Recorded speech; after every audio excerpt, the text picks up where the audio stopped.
বা আশীর্বাদ যদি এ অধমের প্রতি বর্ষিত হয়, তাহলে সেই ভাগবত তত্ত্ব আর শাস্ত্র তত্ত্ব আমাদের শ্রবণ করা তথা অধ্যয়ন করা সম্ভব হবে। শ্রীমদ্ ভাগবত গীতায় পরম শাস্ত্রের সার শিরোমণি শ্রী ভগবানের মুখনিসৃত বাণী শ্রীমদ্ ভাগবত গীতায় দ্বিতীয় অধ্যায় শঙ্খযোগের ৬৬ নম্বর শ্লোকে জানিয়েছেন, স্বয়ং গোবিন্দ জানালেন, নাস্তির বুদ্ধির যুক্ত স ন যুক্ত স্বভাবৎ শান্তি শান্ত কুত সুখম। স্বয়ং কৃষ্ণচন্দ্র জানালেন, যার মন স্থির হয় নাই তার এখনো পর্যন্ত আত্মীয় জ্ঞান অর্জন করা হয় নাই। যার ভাবনা নেই তার শান্তি নেই। শান্তি বিনা সুখ কোথায়? একটি শ্লোকের ৩টি মার্গ দেখিয়েছেন, কিন্তু আমরা স্বল্প সময়ের জন্য আমরা একটি পথকে অবলম্বন করে একটি পথের মার্গ অনুভব করে এগিয়ে যাব। সেটি জানালেন, যার মন স্থির হয় নাই। মন নিয়ে এসেছি তো আমরা ভাগবত পাঠে। ভাগবত পাঠে যারা প্রবেশ করে ভাগবত তত্ত্ব অনুরক্ত হওয়ার জন্য এসেছেন, একটু লক্ষ্য মার্গে প্রবেশ করলে লক্ষ্যের ভাবে প্রবেশ করতে পারবেন। সেটি হলো, এই মন যার এখনো পর্যন্ত স্থির হয় নাই, গোবিন্দ বললেন তার এখনো ওই মনে জ্ঞান অর্জন। দয়া করে বাইরে কারা কথা বলছে কমিটিবৃন্দকে নিবেদন করব, অনেক ভক্ত দূর দূরান্ত থেকে আপনাদের ছায়াতলে এসেছে ভাগবত তত্ত্ব স্নিগ্ধ পান করে কিছু হৃদয়ে ধারণ করে গৃহে প্রবেশ করবে। অনুরোধ করব কমিটিবৃন্দকে যে আন কথা বা যদি কথা বলতে হয় একটু মৃদু স্বরে বলি, প্রয়োজন যদি হয়ে থাকে। লক্ষ্যের অনুভূতি স্তরে জানিয়েছেন যে মন স্থির করতে হলে যে স্থানটার প্রয়োজন, মনটা যদি স্থির করতে চান তবে আপনার বুদ্ধি দ্বারা, আপনার বিদ্যা দ্বারা, আপনার ভিতরে শক্তি দ্বারা আপনার মনটা আপনি স্থির করতে পারবেন। এই মন দিয়ে তপস্যা, মন দিয়ে মন্দিরের সেবা, এই মন দিয়েই কিন্তু ভগবত ধামে প্রবেশ করা, এই মন দিয়ে কিন্তু সাধুগুরুর চরণ সেবা করা। এই মন যারা এখনো স্থির করতে পারেননি তার ভজনও আজ পর্যন্ত সঠিক হচ্ছে। একটু বোঝার চেষ্টা করব আমরা। সেই মন কোথায় গেলে স্থির হয় তার একটা জায়গা স্তরণ করে দিয়েছেন। সেটি হলো, আচ্ছা কেউ যদি সাঁতার কাটতে চায় তাহলে ভূমিখণ্ডে কি হাত লম্বা করে সাঁতার কাটা যাবে? ভূমি এই যে মাটিতে যদি সাঁতার কাটতে চায় যাবে কি? কোথায় যেতে হবে? নিশ্চয়ই সরোবর বা পুকুরে গিয়ে যদি কেউ কৃপা করে যেতে পারে, কিন্তু কেউ যদি নদী বা সাগরে যায় কিন্তু তার যদি সাঁতার কাটা না জানা হয়, সে প্রবেশ করলো কিন্তু সাঁতার জানে, কি হবে তাহলে?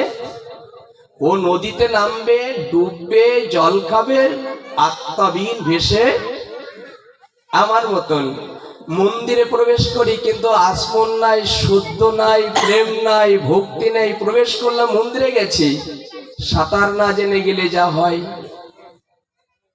যেতে হয়তো মন্দিরে গিয়েছিলাম কিন্তু গোবিন্দের ভক্তিবিহীন, জ্ঞানবিহীন, প্রেমবিহীন যদি নদীতে কেউ সাঁতারবিহীন যায় তার অবস্থা যেমন হয়, আমাদের মনে হয় আমারও সেই অবস্থা।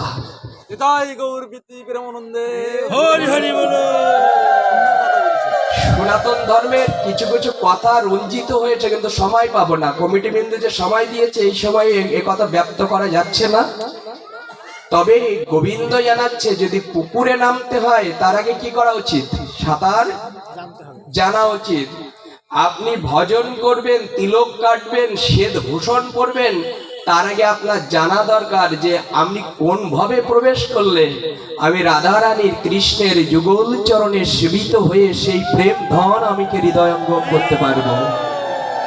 এটা সর্বপ্রথমে জানা দরকার। আপনি এই স্তরে প্রবেশ করেন, এরপরে একটু শ্রবণ করুন। আচ্ছা, জলে পেরেক বা লোহাখণ্ড দিলে ভাসবে না ডুববে? ডুববে না ভাসবে? নিশ্চয় ডুবে যাবে। আচ্ছা, এখানে শাস্ত্র অনুসারে বলছে যে না, পেরেকটা ভেসে যায়, এটা মেনে নেবেন? মেনে নেবেন এটা যে পেরেক ভাসে, পাথর ভাসে? মেনে নেবেন না। বিদ্বান বা এখানে জ্ঞানী মহোদয় আছেন, তারা বলবেন এটা ভাগবত পাঠকরা বলতে পারে, কিন্তু এটা ঠিক কেমন একটু জায়গাগুলো দেখুন। পেরেক জলে ভাসতে পারে না, পাথর ভাসতে পারে না, কিন্তু শাস্ত্রকাল লিখে গেছে হরি নামে পাথর, কি বলে, হরি নামে পাথর ভাসে, শোলা ডোবে। আচ্ছা, এই কথাটা মিথ্যা? এই কথাটা কি মিথ্যা? সারা বছর গাইলাম, শুনলাম, কিন্তু এর ধারেও আমরা গেলাম না। এই কথার রঞ্জিত হলো পেরেক বা পাথর। পেরেকেরই কথা বলি, পেরেক ডুবে যায়, লোহা দিয়ে গলিত পেরেক, যা চেনেন সবাই। এই পেরেক জলে দিলে ডুবে যাবে, কিন্তু জলের পরে ভাসতে পারে কারা? আচ্ছা, কাঠ কি ভাসে না ডোবে? কাঠ, কাষ্ঠখণ্ড, বৃক্ষের নাই কাটিয়ে যাকে কাঠ বলা হয়, এই কাঠটা যদি জলে ছেলে দেয় ওরা ডুবে যাবে? ভেসে যাবে। ভাসবে কেন? এই কাঠ কেন ভাসে আর পেরেক কেন ডোবে? কারণটা হলো যেদিন বীজ থেকে মাটিতে অঙ্কুরিত হয়েছে, পল্লব অঙ্কুরিত করে, সেদিন ওই বীজ বলেছে মাটি, জল, আমি মাটির পরে জন্মগ্রহণ করতে পারি, কিন্তু তুমি যদি আমার কৃপা না করো, জল যদি আমাকে না দাও, তাহলে আমি বাঁচতে, আমি তোমার কাছে সমর্পণ করলাম। আচ্ছা, সমর্পণ, আপনি বিপদে পড়ে কারোর কাছে গেলে সেটাও রক্ষা করবে তো সৎ ব্যক্তি হলে? করে কেনা মানুষ? তা জলের কাছে যখন বৃক্ষ ভিক্ষা চাইলো, তখন আত্মসমর্পণ প্রেমের কাছে জল নিবেদিত হয়ে বললেন, আমার কাছে এসেছো, ভিক্ষা চাইছো, আমি জল দেব, আর একটা আশ্রয় তোমার করে দিলাম। কি আশ্রয়? আশ্রয়টা হলো আমার বুকে এই আমার করে সমর্পণ করেছো, নিবেদন করেছো, তাই আমি তোমাকে আরেকটা বর দিলাম যে আমার বুকে হাতি, ঘোড়া, পাথর আর লোহাখণ্ড ডুবে যাবে, কিন্তু আমার করে তুমি সমর্পণ করাতে আমার বুকে যেদিন তুমি আসবে, আমি তোমার ভাসিয়ে নিয়ে যাব, তোমাকে আর কখনো ডোবাবো। আচ্ছা, পেরেক কি সমর্পণ করেছে? এখানে পেরেক সমর্পণ করেন। একটু লক্ষ্য করবেন, আমি একটা জায়গায় প্রবেশ করাচ্ছি যে লোহা কেন ভাসে না আর ভাসতে পারে, কোন বস্তু একটু লক্ষ্য করবেন। এখন কাষ্ঠ খণ্ডটা যখন জলতরঙ্গে প্রবেশ করে, লোহাটা ভাসতে পারবে না, কিন্তু এর আগে কি বললেন, লোহা ডুবে যায়, তাই তো? আচ্ছা, পেরেকটা যদি কোনো শক্তি দ্বারা বর্ধিত করে ওই কাঠের সঙ্গে যুক্ত করে দিই, এতক্ষণ কি বললেন, ডুবে যাবে, কিন্তু কারোর পরশে তো ভাসতে পারে, পারে কিনা? এই উদাহরণটা আসার মূল স্তর হলো আমাদের কিশোর কৃষ্ণ দাস মহাশয় যিনি আছেন, তারই একটা উপলক্ষ বলি, তার জ্ঞানের রচিত অনুসরণ করে আপনারা যারা আছেন একটু সেই পথ অঙ্কন করবেন। সেটা হলো উনি অনেক বিদ্বান, অনেক অর্থ থাকতে পারে, কিন্তু উনি বুঝেছে যে অর্থের পরে ভেসে আমি গোবিন্দের চরণ পাবো না। দেখবেন ভালো করে, উনি অনেক কল্পনা না করে হৃদয় মন্দিরে যদি মন্দিরকে অঙ্কন না করা যায়, বাইরে প্রকাশ পায়। যার হৃদয় মন্দিরে এখন গোবিন্দের মন্দির করবেন না, এই কল্পনা করতে পারেনি, তার দ্বারা গোবিন্দ মন্দির কখনো হবে? সবার দ্বারা সবকিছু গোবিন্দ করাই নাই। ভালো করে বুঝবেন কথাগুলি। এই জায়গাটি হলো কাষ্ঠের সঙ্গে যদি পেরেকটা যুক্ত করে দিই, তাহলে কি হবে? ভাববে, আমরা ঘরে বাইরে উপাসনা করতে পারি, চলার পথে হয়তো অনুষ্ঠানের এবং প্রণাতিকর উপাসনা করতে জগতের মাঝে মৃত্তিকার করে যেমন সাঁতার কাটা যায় না, সব জায়গায় প্রণতি করে জীবনকে রচনা করা যায় কি? তো তো এই জায়গাগুলো হলো কোথায় সাঁতার কাটলে এগিয়ে যাওয়া যায় তার একটা প্রণয় দিলেন।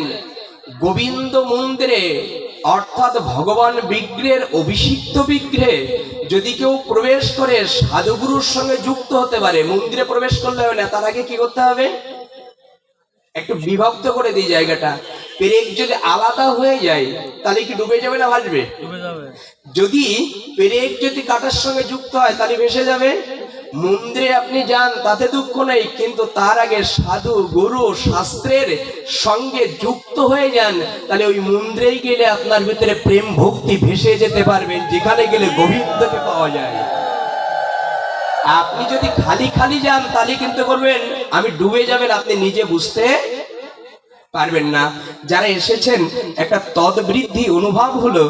আমরা এই পর্যায়ে অনুরক্ত অনুভব জাগ্রত অনুবেদ্যের জায়গায় প্রবেশ করছি। সেটা হলো আমরা মন্দির নির্মিত কিশোর কৃষ্ণ বিশ্বাস অর্থাৎ কিশোর কৃষ্ণ দাস বললাম আজকে, কারণ দাস না হলে গোবিন্দের চরণ প্রাপ্ত হওয়া যায় না। যতদিন দাস না হবে অন্য ধর্মের ব্যক্তিরা গোলাম না হলে পাওয়া যায় না। যে যতদিন দাস না হবে ততদিন গোবিন্দের পথে এখন হাঁটতে পারবেন না। দাস চাই, দাসত্ব বজায় রাখাতে। আচ্ছা, কেউ যদি কারোর দুয়ারে চাকরি করে তাহলে তার দাস তো? বলবেন আমি ব্যানার্জি, আমি মুখার্জি, আমি দাস হতে গেলাম কেন? উত্তরটা দেখে নিন। আপনি কারোর চাকরি করলে তাহলে কি চাকর বলা হয়, আর কারোর দুয়ারে যদি গোলামি করেন তাহলে দাস বলা হয়। তাহলে আমরা গোবিন্দের অনুসরণ করে চলছি, তার দাস কিনা অনুভব করে আমরা দাস কিনা। আপনার অর্থ থাকতে পারে, বিল্ডিং থাকতে পারে, ঐশ্বর্য থাকতে পারে, কিন্তু আমরা বাধা এক জায়গায়, সেটা হলো গোবিন্দের চরণে।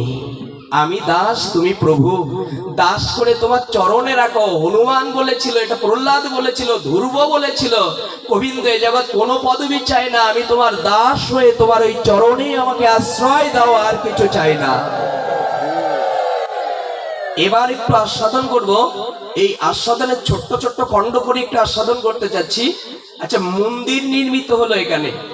মন্দির, আজকে তো মন্দির কিশোর কৃষ্ণ দাসের অনুপ্রেরণায় গোবিন্দ তার মাধ্যমে মন্দির তৈরি করে নিলেন। আচ্ছা, মন্দির লক্ষ কোটি টাকা দিয়ে মন্দির নির্মাণ করা যায়, কিন্তু একটা ভক্ত নির্মাণ করতে গেলে কিন্তু লক্ষ কোটি টাকাও একটা ভক্ত নির্মাণ হচ্ছে না। যতদিন এই স্তরে আমরা পৌঁছাতে না পারছি ততদিন লক্ষ হাজারো মন্দির আছে পৃথিবীতে, কিন্তু কোন মন্দির দেখেছি, অনেক মন্দির দেখেছি, মন্দির আছে কিন্তু দীপ জ্বালার কোনো ব্যক্তি, মন্দির আছে কিন্তু দীপ জ্বালার মতো ব্যক্তির। এই কথাগুলি খুব গুরুত্বপূর্ণ স্তরে একটু স্তরিত করতে যাচ্ছি। সেটা হলো মন্দির। মন্দির কাকে বলা হয়? মন্দির কাকে বলা হয়? উত্তর দিন, একটু স্তর করবেন। মন শব্দ তো চিত্ত, মন শব্দ তো চিত্ত, ধীর শব্দ স্থির। যেখানে গেলে মন স্থির হয়, গোবিন্দের নাম স্মরণ হয়, তাকে বলা হয় মন। বুঝলাম তো কথাটি? কারণ আমার বাড়ি থাকলে মন বেকুল হচ্ছে, কিন্তু গোবিন্দের চরণে গেলে আমার মনটা শান্ত হয়ে, যেমন আমার অন্য কথা বলতে পারি, কিন্তু প্রধানমন্ত্রী যদি থাকে তার সামনে কথা বলা যায়, মন স্থির হয়ে যায়, এখানে কথা বলা। 10 ইন্দ্রিয় ষড়দীপ বাইরে থাকলে চঞ্চল হতে পারে, কিন্তু গোবিন্দের বিগ্রহের নিকটে গেলে গোবিন্দের কর্ষণ শক্তি দ্বারা তার ভিতরে চঞ্চল মনটা স্থির করে দিয়ে গোবিন্দের নাম স্মরণ তার ভিতরে করিয়ে নেয়, যদি কেউ মন্দিরে প্রবেশ করতে পারে। এরই নাম হলো